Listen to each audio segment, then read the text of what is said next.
All right, folks, I am Tom Downey. That is Harrison Graham. NBA free agency is kind of almost over. A couple of stragglers left out there, some buyouts and whatever. Let's go through the winners and losers. Blame Harrison if you don't like them. Number 5, the Indiana Pacers. I actually am totally on board with this one. Yeah, and when you're cutting it down to 5, I mean, there's probably 7 or 8 on each side you could argue for. I have Indiana here at number 5. I love the Brogdon fit next to Oladipo because they can do similar things. So neither one of those guys has to take, the by far heavy load there. So it gives Oladipo some help. You get TJ McConnell there, which I think was a sneaky good signing as a bench point guard. Obviously, you lose Bogdanovich and Thaddeus Young. You had Jeremy Lamb on a pretty friendly contract. I was a big fan of the Lamb. Yeah, and he's coming off the best year of his career. So I think overall a net positive for Indiana, and I think they're pushing for a top 4 seed in the East. I think that is their outcome there. Also, by the way, if we left your team off on the winner's side and if we put your team on the loser's side, it means we hate your team, by the way. Now, for Brogdon, I am intrigued how this fits together because Oladipo likes the ball in his hand, so it's almost kind of like you've got 2 hybrid combo guards. I think Brogdon, to start games out, Oladipo's the primary playmaker, but I think they'll stagger some of those minutes there. And I think that's some of the challenge. And Brogdon does not need the ball in his hand to be effective, so he can play off ball. Had a historic shooting season last year. He's only one of 8 players in NBA history to have a 50, 40, 90 season, as you see the numbers up there on the screen. It's not like it was low volume. I mean, still 15, 16 points per game there. So I think he was a perfect fit for Indiana. His shooting has really developed. That was a big, big reason why he got paid so much. Only red flag with him is he has some injury concerns. He's missed 50 games over the last 2 years. So the Pacers lineup is how we projected here. TJ Warren, they'll try and go with almost a hybrid big man look of Sabonis. Turner, they could even do some smaller ball lineups with maybe you pull Sabonis out, Warren and both Lamb play there too. Yeah, I like Lamb off the bench though. There is kind of your score off the bench. I think him and McConnell, and depending on how Batiste develops, I think that's a fun bench unit there. But interesting lineup for Indiana. I think it'll be a fun team to watch. All right, so the Pacers there, they check in at number 5 on this list among our free agency winners. Let's move then to number 4. And at number 4, another smaller market team that we're very impressed by what happened, the Utah Jazz. Huge fan of what the Jazz have not only done in free agency, but really this entire offseason. I mean, you get Bogdanovich, who much-needed three-point shooting after losing Kyle Korver. You get Ed Davis on a really nice contract. Jeff Green on the minimum, Moutier on the minimum. I mean, those are guys who can score for you. Green can play some defense as well. Yeah, you lose Rubio, but you traded for Mike Conley, so that's a huge net positive there at the point guard position. And you lost Derek Favors, but you got picks out of it. So even the guys they lost, they either replaced them or they got future assets out of it. I'm a huge fan of what the Jazz have done. I think they will contend at the upper tier part of the Western Conference. One of the players they picked up, Bojan Bogdanovic, I was worried about his fit as a power forward because I don't know how he's going to handle playing down low, but how different is that truly from Jay Crowder? And they benefit by having Gobert there. And well, that's the key there is you can play a guy like Bogdanovic at stretch 4 when you have the best defensive center in the NBA and Rudy Gobert sitting behind you. So yeah, he's going to get abused at times, but when you have the stifling tower behind you, you're okay there. I like this lineup, man. You got Conley, Mitchell, Ingles, Gobert, Bogdanovic. At times, you'll take Gobert out and put Jeff Green in. Then you got 5 guys who can shoot at once. Yeah. I think this is a really good built Utah Jazz roster. I like what they're doing a lot. All right, folks, question for you guys watching. What is your favorite type of music? Let us know in the comment section. We'll give some shout-outs here. What do you have for me? You didn't get the connection there, right? No, it's the Jazz. I get it. Okay, yeah. I get it, yeah. I just wanted to see someone say Jazz and shout them out. And say, I'm weird when it comes to music. When people ask me this question, this is what I say. Play me a song, and I'll tell you if I like it. Okay. Because Al got it. He put in jazz. Because I don't have I'm not a 1 or 2 genre guy. I like music from all types of genre. I dislike music from all types of genres. So I don't really have one that stands out over others. I see rap is definitely the winner on this front. I am an alternative guy. Okay. I like alternative. You play me Blink-182, I'll be very, very happy on that front. Also, guys, type S if you are already subscribed here. Let us know if you are. Now we got almost 1,000 people watching right now. Get some shout-outs rolling in here. So I assume most of you are subscribed. If so, let us know. Allin's NBA Talks is in there. Angela, I know you're there. Food Review, I know you are. You're always watching here. Estella, Abraham, The Game, Drick Tracks, Rob Charles, Louis, Do It Squad. So thank you guys all very much for being subscribed. We appreciate it here at Chat Sports. Number 3 on the free agency winners list, the Miami Heat. I think they were going to get Jimmy Butler, and then they did. Yeah, I mean, what was our outlook on Miami going into free agency? Negative $30 million in cap space. So how do they do anything? Well, you move Hassan Whiteside, which opens up some space, even though they took a couple of contracts back. You get Jimmy Butler. Sign and trade.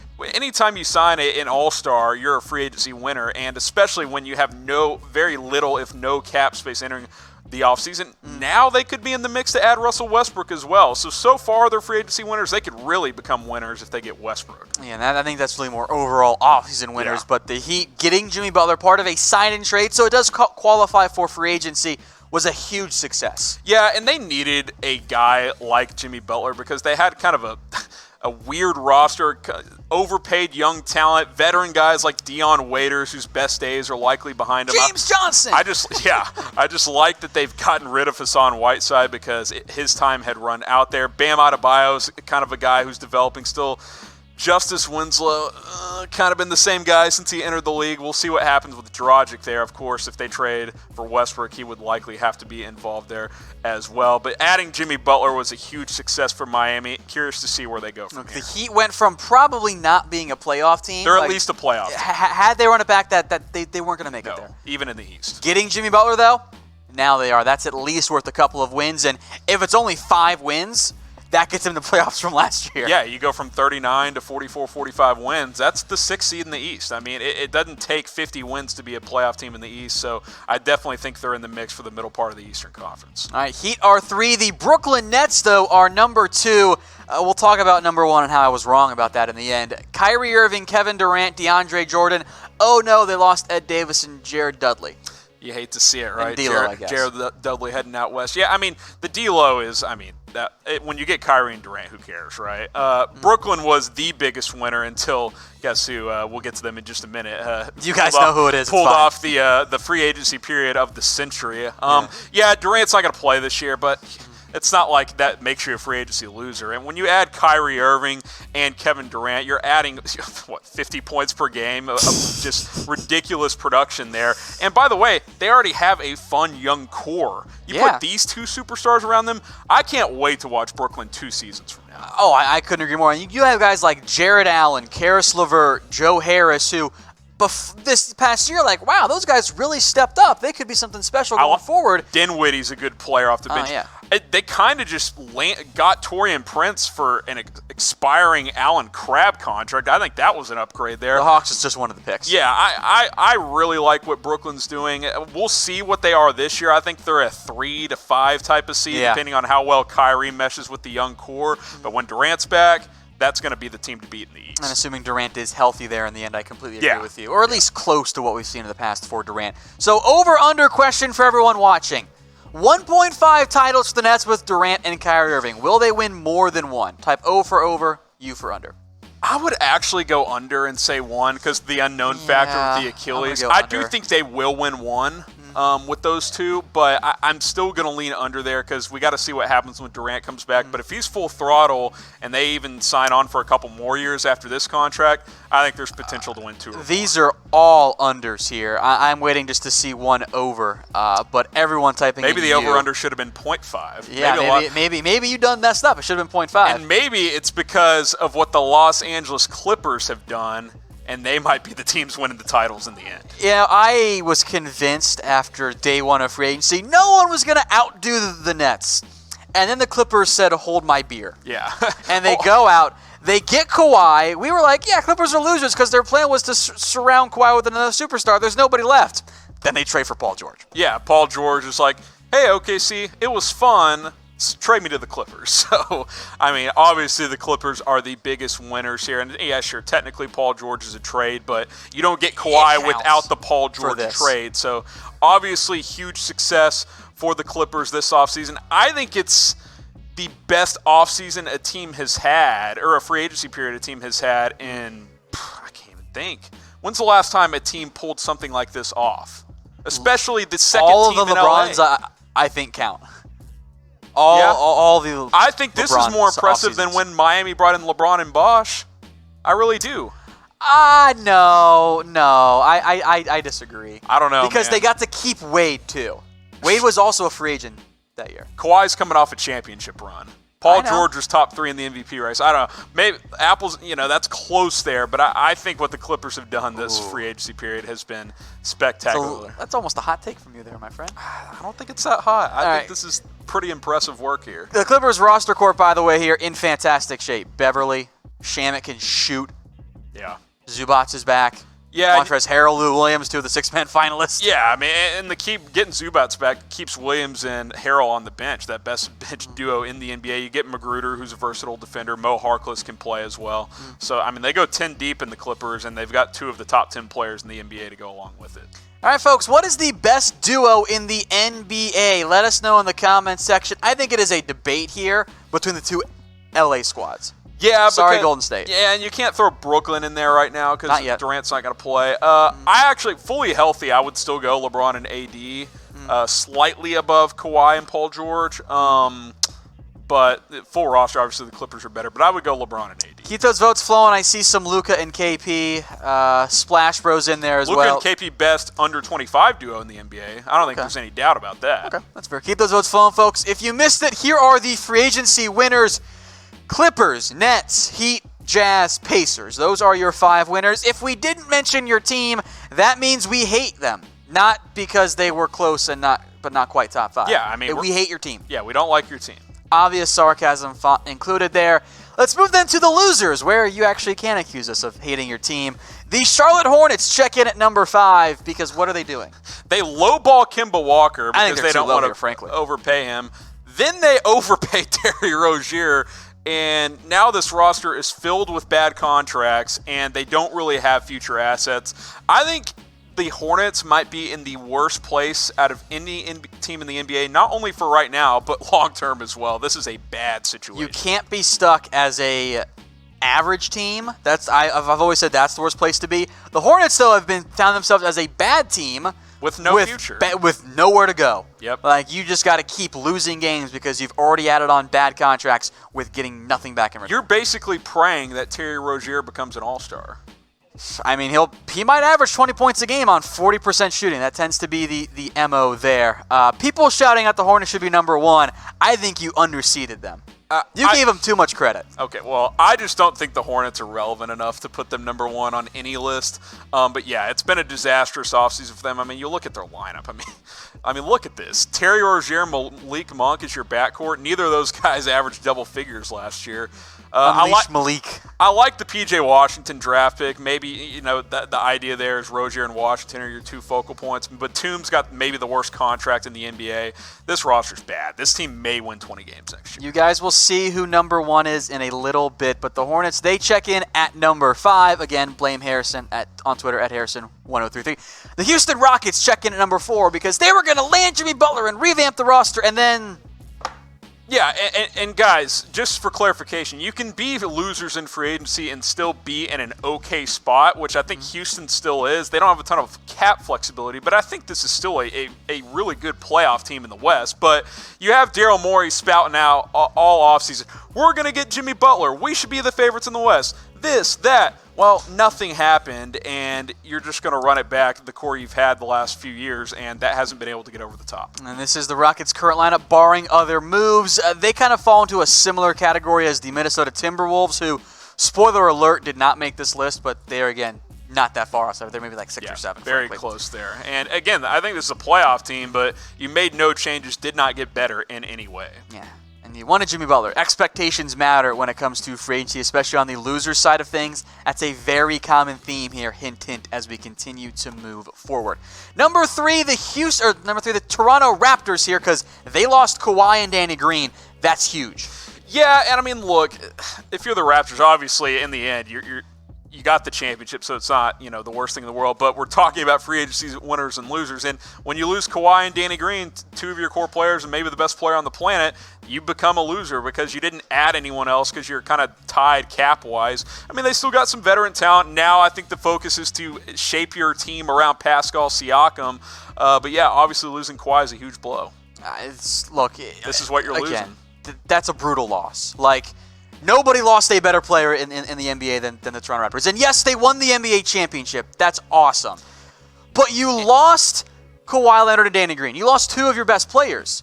That makes you a free agency loser. Yeah, and it's not like Golden State where, yes, they lose Durant, but they still have Curry. They still have Clay. They got Draymond Green. The Raptors have some decent veterans there. They got Gasol. They got Lowry. Obviously, Siakam's a rising star. But this team went from maybe being the favorites to win the title again to 6th seed in the East. 7th seed? Yeah. Somewhere in that range. So if you had a Kawhi Leonard Raptors jersey, you probably need a new one there. So we'll hook you up with our friends over at MyBookie, chatsports.com. Use promo code CHAT100 for a 100% deposit bonus here, folks. Here's how you guys can get the jersey, by the way. That's the most important part. Chatsports.com/NBA now. Promo code CHATNBA. Sign up and deposit. Then place your first bet. Email us promo@chatsports.com, and we'll get you an NBA jersey. It's the best deal out there. Yeah, there's no I guess you're not getting a Kawhi Raptors jersey anymore. You have to go with the Clippers there. But, yeah, I mean, free jersey, come on. Sign up, deposit, get that bet going, and get a jersey. The debate's already raging in the comment section here, by the way. If the Raptors will make the playoffs. Why for yes and for no? Oh, they're still a playoff team. I mean, the East is not very deep. I think this is a 6 or 7 seed in the East, somewhere in the. I think they're a hair above Miami, depending on what they do the rest of the way. I think obviously, look, they're below. I still think they're below Brooklyn. They're below Milwaukee. They're below Philadelphia and Indiana. Bottom 4 in the East, though, is pretty open. And I think the Raptors. You got Nick Nurse, one of the better coaches in the NBA. Siakam's going to take another step. I think this is still going to be an exciting team, a lower-end playoff team in the East. I think the yeses have it here. Also, shout out to people putting in R.I.P. Drake. I find that very, very funny. Number 2, the Dallas Mavericks. Jimmy's not here. He can't go full homer for us. I completely agree with you. Yeah, huge offseason failure. Absolute disaster. And look is Dallas a huge destination point in the NBA? Obviously not. That's been proved time and time again. But when you have almost $40 million in cap space and you deliver Seth Curry, DeLon Wright, and Boban with some re-signings, that's just not enough. And I mean, yeah, you get Kristaps, but you already had him. That wasn't something unexpected there. Mm-hmm. They waited forever for Danny Green and couldn't even get him. Jimmy, get out of the chat. It's just not. It was not a good free agency period for the Mavericks. They've never done well in free agency. We'll see if they get involved in the trade market. Maybe an Andre Iguodala there, but this has not been good for the Mavericks. And I think as of now, they're on the outside looking in the playoffs. They had max contract space and then some. And their results are Boban, Seth Curry, and DeLon Wright. Yeah, that's not getting it done. That's not good enough. And again, and people say, oh, well, Dallas isn't a destination. Neither is Indiana. And they found a way. Utah isn't either. Yeah, they find a way to get a Malcolm Brogdon. And look, yeah, the Mavs aren't ever going to get top-end superstars probably unless they trade for them. But you can't have DeLon Wright be your best free agency signing. You just can't. They, I think, have really fallen in time and time again from the trap of, we'll get a free agent. We'll get one. We'll maintain our flexibility. That's why they didn't want to trade Dragic, why they didn't want to trade for, or didn't end up doing the trade for Kelly Olynyk there. We want to maintain our cap flexibility. We were saving it for Danny Green. Oh, wait, we missed on him. We're saving it for Patrick Beverley. Oh, we didn't even call him or whatever happened. Yeah, he was signed within 12 hours. Yeah. So it was not good. Yeah, and now that cap space is gone. It doesn't come back up again next year because they've already paid it out. Yeah, because once they sign all the restricted guys, Kleba, Finney-Smith, all those guys, you got no cap space anyway. So this was not a good free agency period for the Dallas Mavericks. Frozen saying the Mavs are a playoff team, but what do you guys think? Will Dallas make the playoffs? I mean the Mavs, not the Cowboys. Type Y for yes and for no. I got to say no. I think they're on the outside looking in. Look, if Porzingis comes back and is healthy, plays close to 70 games, I'll put there, and plays well, they'll be in the mix. But even in the mix, they're not going to be a top-end playoff team in the West. They need more pieces to be a real threat in the West. I'm going to say no because there's too much unknown with Porzingis, and you didn't add enough around Luka. Luka Lana in the comment section, big mad at us, also can't spell your right. Let's move then to number 1, the New York Knicks, Harrison. Yeah, and look, you could. This is the year we're going to get a free agent. You could debate several teams here for number one. Yeah, they signed some decent players, but you know what? When you trade Porzingis and sell the entire world that we're piecing together Durant and Irving, and you get Julius Randle instead, you're coming up way short. James Dolan continues to be the biggest loser in sports, saying they didn't even want to offer Durant the full max. And, look, I'll give them a slight amount of credit for just doing the 2-year deal thing and trying again in 2 years, but there's no evidence they're going to be able to get anybody there either. This has not gone well for the Knicks, and for the last 20-plus years, this fan base continues to suffer of this team's shortcomings. I will shout out our commenters, because I don't see much of this. People saying sell the team, which I respect. But the Knicks social media fan base has switched this and are saying, we're going to get Giannis or Kawhi or Paul George, and they're smart for saving their money for 2021. I mean, sure, they're going to try. How many years in a row have we heard this? They're just a louder version of the Mavs. Well, we'll get somebody next year. Well, it hasn't quite happened yet. And, I think now if you're the Knicks, you have to accept reality. You got to start building around R.J. Barrett, Julius Randle. You got to see what these young guards happen. Maybe you get in the mix for a Russell Westbrook trade if he hasn't been moved by December 15th, but this is what you've got right now. My biggest issue with the Knicks is that they didn't adopt the Brooklyn method of, okay, we're not going to be great, let's take on bad contracts, add assets. Yeah. The Knicks did, and maybe they flipped in if something that's a really good move by them mid-season, but they're going to be caught in that 11-8 range in the Eastern Conference, the worst spot to be in the NBA. Yeah, they've embraced being a 500 team. So I think that's around where they'll float this year. They'll probably push for 40, 42 wins with, all those 2-year deals. They got some decent players, again, but they got no stars. They haven't had a star in a long time, and they're no threat to do anything for the next several years. All right, so the Knicks there, they check in at number one. People big mad that you had the Hornets below the Mavs there, by the way. Today, folks, is 7-11 day. That's the date. That's how the calendar works. So, what's your favorite Slurpee flavor? Harrison, what do you have? Do you partake in I'm not really a Slurpee guy. What's yours? I am a fan of course, Wild Cherry. Always a good choice there. Cherry's my go-to really on any drink like that, I would say. There is a blue Mountain Dew flavor that they don't always have, but it's fantastic. Yeah. Mountain Dew's so bad for you. Oh, I know. It's terrible. It's so bad. I've cut out a lot of Mountain Dew as I sit here drinking this Red Bull instead. By the way, those who were big mad at me about putting the Mavs lower than the Hornets. Hater. What were the Hornets' expectations? What were the Mavs' expectations? Those things matter. The Mavericks thought that they were going to get something. Hornets got nothing and overpaid for a bad player. I kind of would have put Charlotte higher, but that's just me. So these were our free agency losers: Knicks, Mavs, Raptors, Rockets, Hornets there. Please send all your hate to Harrison. I am washing my hands of this matter. I will take it on at Harrison1033 on Twitter if you want to rip me. All right, so again, the free agency losers there, folks: the Knicks, Mavs, Raptors, Rockets, and the Charlotte Hornets.